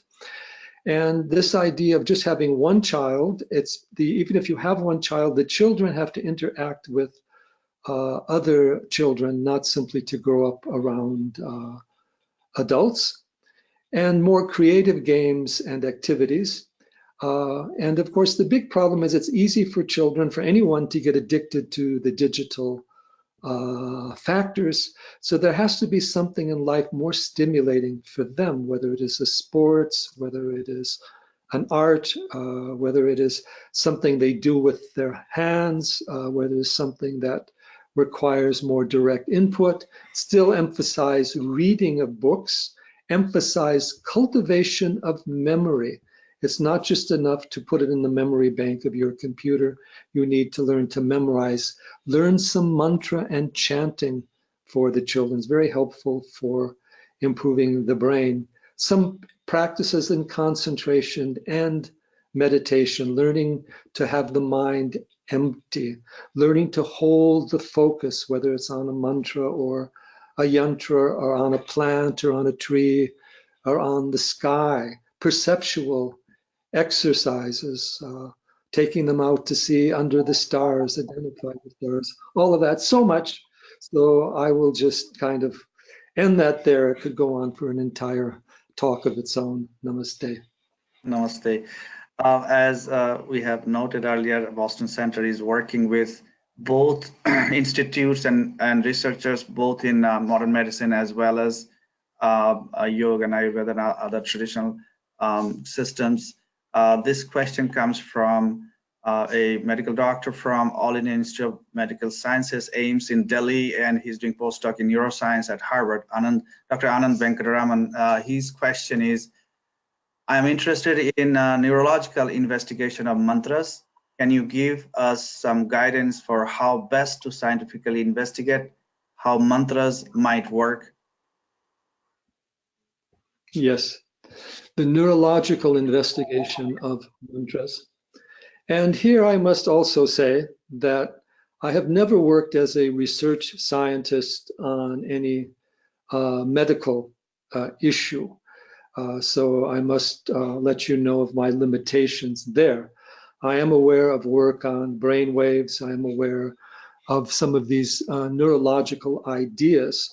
And in my book on the Soma in Yoga and Ayurveda, I just like to draw the connection, particularly to this concept of Tarpa Kapha in Ayurveda. There are 5 forms of subforms of Kapha dosha. And this is what governs the secretion in the brain. Tarpak means what gives tripti or contentment. And seeing how we can change brain chemistry, not only with mantra, but with all the yoga practices, particularly pranayama, mantra, and meditation. And there is a classification. I also have a book on the mantra yoga and primal sound, where mantras are also classified as Agni or Soma, or their applications are Agni and Soma. They have maybe heating or cooling properties. There's also, if you go into the tantric system, you have, of course, the idea of the Sahasrar, or the 1,000-petal lotus of the head. This transcends the physical brain, but it is connected to it. And a lot of the practices and mantras for the powers and forces working relative to the Sahasrar are also going to be strongly affecting the brain chemistry. We have, of course, Sundari mantras, the Aim, Hrim, Klim, Saha, Hrim, Shrim, Klim, Aim, Saha. Panchadashi mantras, I mean, these are special things you need to study in a certain context. There are studies of how mantra and meditation does help the brain. There are also studies of how Sanskrit does help the brain. I just think more of these need to be done. And it's important also to have them done with students or people who have developed something of a sattvic living, so that the effects of the neurological study can go on. Of course, you can also work with that with diseased people. And I should also mention that the Medhya rasayanas and the Ayurvedic oils that affect the mind, for example, Chandanadi, which is sandalwood based, ones that are given to the head, Kshirabala, Balashwagandha. There's also research that can be done there, Shirodhara and so forth. We can affect the neurology. Now, but also Ayurveda teaches us that we have deeper aspects of mind and consciousness more subtle than the physical body. In fact, if we can just simply bring stillness to the mind, that brings contentment and a flow of positive energies to the brain also. So there are many, many things that can be done here, but it is important to document these in scientific studies so that the world community as a whole can embrace them. But taking a few key bija mantras and working that way, I think it can be a very good way of showing how the brain can be affected by mind and meditation. Namaste. Dr. Venkataraman, your work is cut out now. So you know what work you can do, and always you will be able to get guidance from Vamadeva. I know we have crossed the 90 minutes boundary, but if Vamadeva is not going to be too late for anything, we can continue for another 10 minutes. So we have many more questions, and unfortunately we won't be able to get to all of them. I'm just picking, some of you have asked multiple questions, but I will have limited time, so we will skip some of them. Our very well-known cardiologist from New York, Dr. Narendra Valodkar, he has a beautiful question, and he has many questions, but I'll pick the first one for now. Dr. Frawley, excellent comprehensive talk. With so many yoga centers and studios, are they studios around us? Are they practicing mainly physical aspects rather than comprehensive yoga, which should include meditation? So his question is, just physical aspect like asanas is known as yoga, but it's beyond that. So what is your thought that these studios should take a meditation as a? Yes, this is an important issue, and we've always said we must expand the field of yogic education. And you know, a lot of the yogic centers are studying Yoga Sutras, but Yoga Sutras doesn't address really asana much at all. It addresses mind and consciousness and meditation. So the yoga teacher should learn basics of Ayurveda, but they should also learn texts like Yoga Sutras, basics of Vedanta, Bhagavad Gita. We need to broaden the idea of yogic education. Now, of course, there's plenty of room for people who can learn yoga as asana for exercise. And yoga teachers have to teach what is allowed in their particular job. If they're in a place where they're hired to teach the asana, then that is what they do. But even in that context, their asana can be oriented towards stillness. In fact, the real purpose of asana is to help us detach from body consciousness, bring stillness into the body, so we can move into pranayama and meditation. So yoga centers should then develop bit by bit. They should bring in a knowledge of prana into the teachings. We notice that a number of yoga centers are bringing in some kirtan and mantra, which is very important. But they should also recognize, you know, now there's also a mindfulness movement. They should also recognize that mindfulness is the essence of yoga as the cultivation of awareness. Dhyana and samadhi are the main focus of classical yoga and meditation. So there should be a greater mergence of the teaching of the asana and the teaching of meditation. And meditation needs to be taught more widely. And yogic forms of meditation and Vedantic forms of meditation need to be out there. Yogic forms involve, of course, the witness consciousness, observation. They also involve devotional forms, mantra meditation, concentration, all the chakras, all these things. So there needs to be more explanation of that. But we do see there are a number of yoga people studying these things, and they need to expand, and we need to discern someone who is an asana teacher from someone who is a comprehensive or integral or yoga teacher in the broader sense of the term. And I find that the more we bring deeper teachings in, the more we expand the teachings, then the more we raise the level of what is being taught. Namaste. Thank you. And that actually also connects to a question came from Young Thaker, very similar question, how can it be more comprehensive? So you already have answered that. Next question is coming from Mrs. Rekha Singh. She's originated from Jawaharlal Nehru University in Delhi and currently in Boston. Her question is, I want to know anti-inflammatory herbs and fruits and vegetables that we can use as anti-inflammatory substance. Well, you know, again, Ayurveda has so many things, and it also likes to look at things by the different doshas involved and by the different constitutional types involved. So we have quite a variety of things that we can recommend on these different types of basis. One of the things that we use for very deep-seated inflammatory problems and also deep-seated fevers is the guduchi, the amrit. But the fact is there are so many things that can be done. We have a whole set of Ayurvedic oils that are used for different purposes, particularly the anti-pitta oils that are there, the Chirabala or Asana Manjishtadi, Manjishta as an herb. We have a lot of the herbs and medicine for cleansing the blood. We have a lot of the beetles that can work here. And we have a whole set of dietary applications, fruit, vegetables. There's so many things. You're kind of asking a very general question for something that really should be applied more specifically towards particular problems. What I should say is, in terms of arthritis, Ayurveda has very, very significant benefits through its herbal practices, its oils, its anti-rheumatic formulas, and its panchakarma treatments. And for chronic fevers and infections, even the amla, it has a lot of the, I said, guduchi, kushta. There's a lot of these things that are also there. This is kind of a very broad aspect, but a very important part of medicine that we need to bring into. and then differentiating the various aspects of Ayurveda that will fall under various inflammatory conditions and their treatment. Namaste.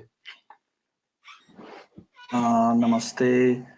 Question came from someone. What would be your suggestion for enhancing memory using mantra and herbs? Yes, memory. Well, first of all, memory is of different types. Actually, a lot of us, to cultivate memory, the first thing we need to do is learn how to forget. Our minds are cluttered with useless memories, which are emotional memories, insults, fears, gossip, worry, envy, jealousy. All these movements disturb the mind. Then we also need to cultivate a control of the senses, dharana, trataka, being able to hold, to listen deeply, to be one pointed in our gaze. We need that control of the senses also. And then for cultivating memory directly, we also need to avoid focusing the mind on trivial, superficial things. Question our own thoughts. If you find a thought in your mind, a silly thought, you ask why it is there. What purpose does it serve? What is it doing for you? Most of us are more aware of what's going on outside of us than what's going on in our own minds. So we're letting our minds fill with junk, trivia, gossip, worry, sensation, entertainment, and such a cluttered mind cannot memorize, and it can also not have attention. So cultivating memory, cultivating attention go together. Mantra chanting, doing a mantra starting 108 times, doing a whole sadhana of the mantra, doing it up to 100,000 times. These are things that can be done. Other simple factors, mantra with the breath, awareness of the breath, cultivating mindfulness on various ways, being attentive, being able to sit silently and avoiding for some time any external stimuli, going outside into nature, focusing, meditating on a tree, a flower. There's so many exercises you can do to improve memory and attention, but you have to get rid of inattention and get rid of the clutter of the memory and have a purpose in life. Do something meaningful with your life. Have some sort of ideal or aspiration or sadhana. Sadhana is the best way for developing the mind and awareness, but it requires some inner spiritual dedication and guidance. But whatever you do consistently every day gains a power. So cultivate your mind, exercise your mind. Don't just exercise the body. Develop flexibility of mind. Don't just be caught in one point of view only. Don't just have flexibility of the body. Develop strength of mind, which means power of attention. Read a book straight through with attention. Give attention to what you do. There are many things you can do, but I still say mantra is the simplest and most direct way. Namaste. And towards that, do you recommend any specific mantras, both for stilling your mind and also for improvement of memory? Any specific mantras you would recommend? Mantra is a whole science in itself, like herbs.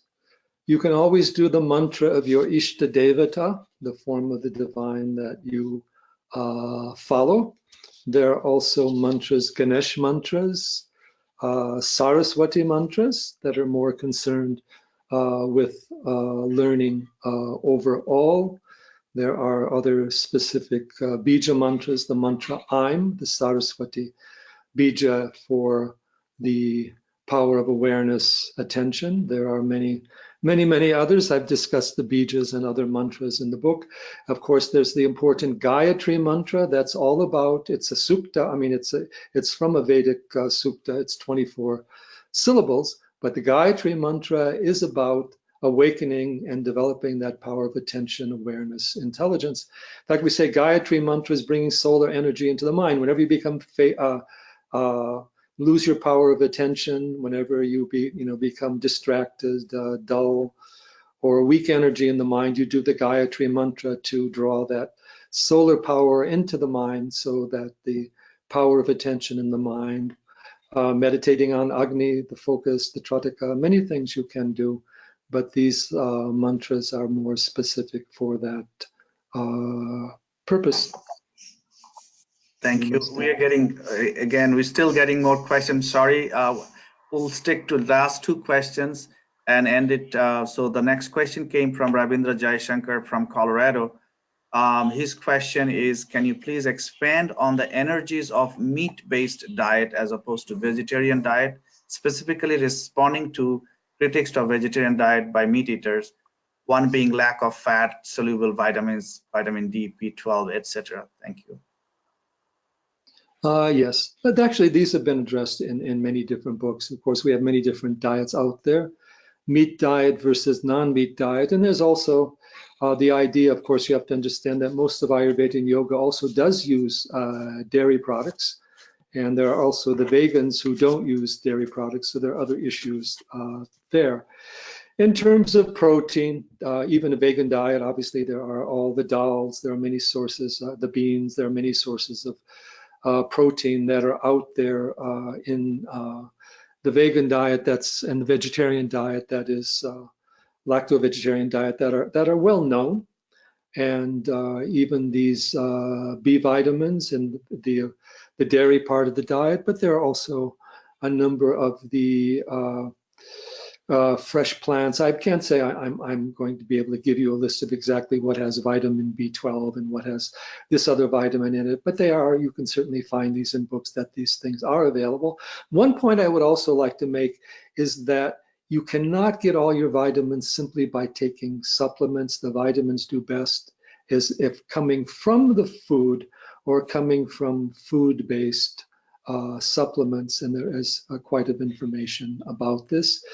What we have to understand about the meat diet, and you have to understand that Ayurveda doesn't say that everybody has to be a vegetarian.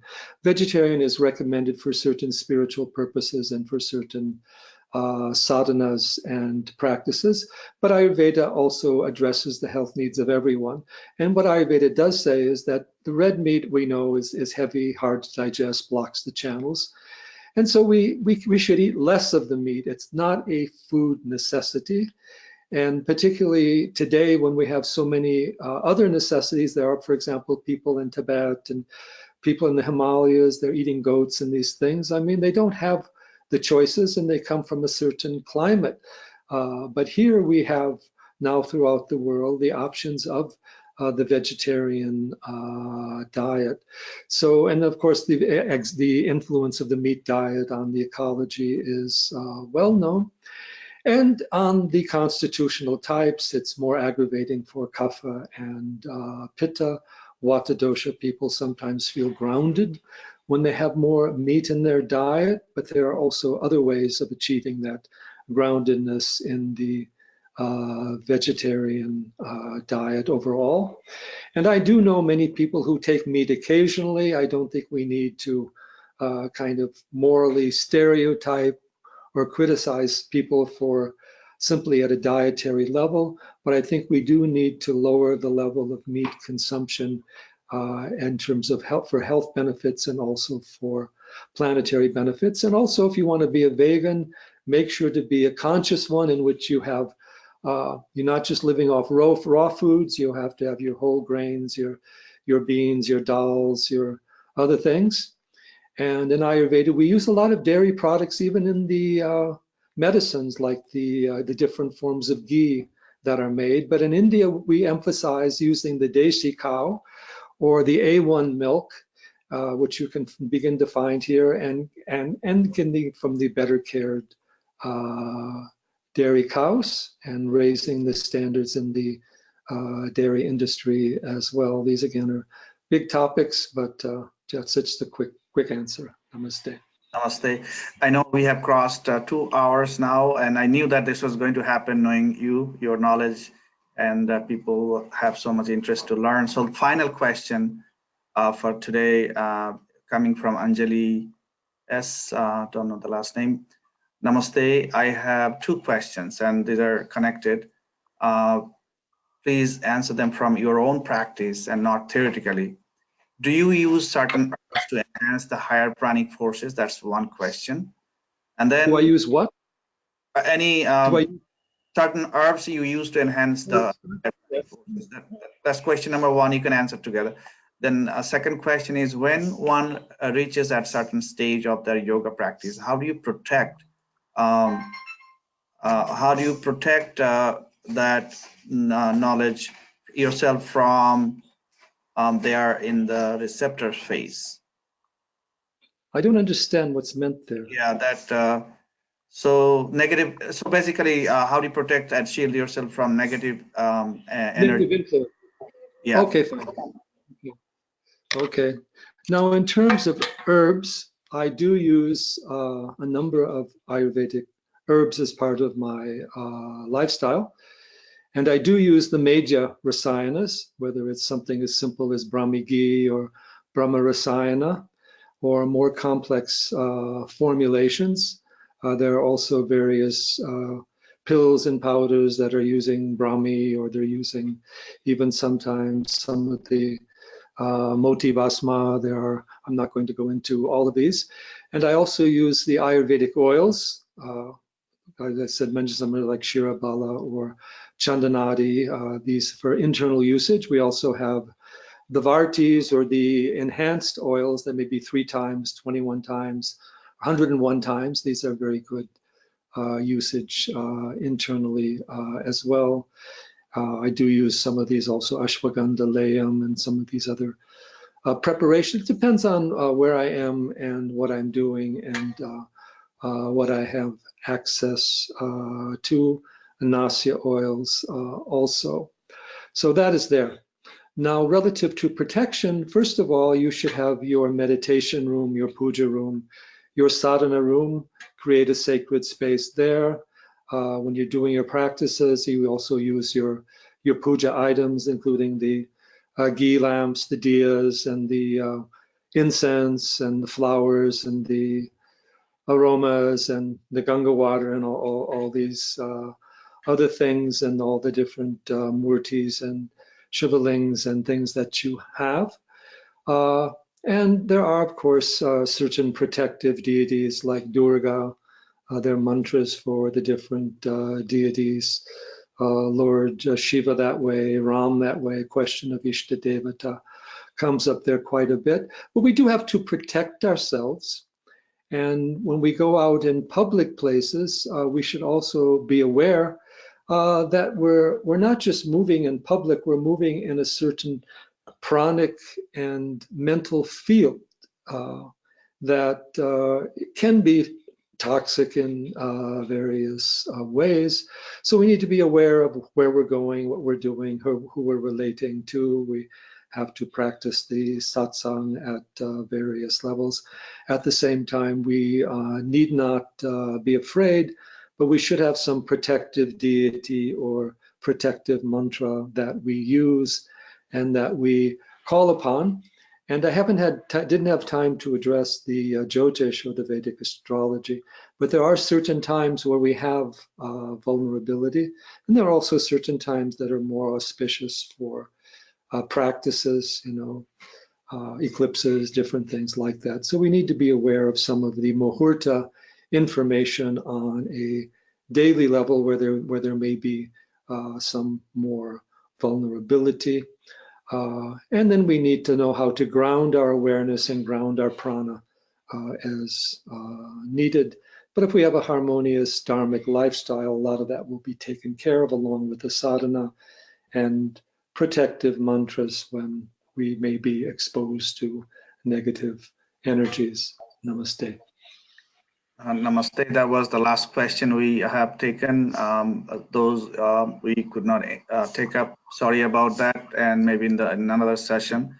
I would request Vamadeva to make a quick final remarks in terms of where Yoga and Ayurveda is going in terms of civilization, healing, and what each one of us can do. Just quick remarks and close this session. Yes. Yes, well, yoga and Ayurveda, I think, are essential for the coming century to help us deal with the technology, to help us connect to the cosmic mind, to help us develop a science of consciousness, to balance our outer or material sciences. They'll help us bring into medicine a recognition of higher holistic forces like prana, like consciousness, and also the prana in nature, divine forces at the various levels. These are extremely important, and we must do what we can, each one of us, first of all, in our own lifestyle and our own sadhana.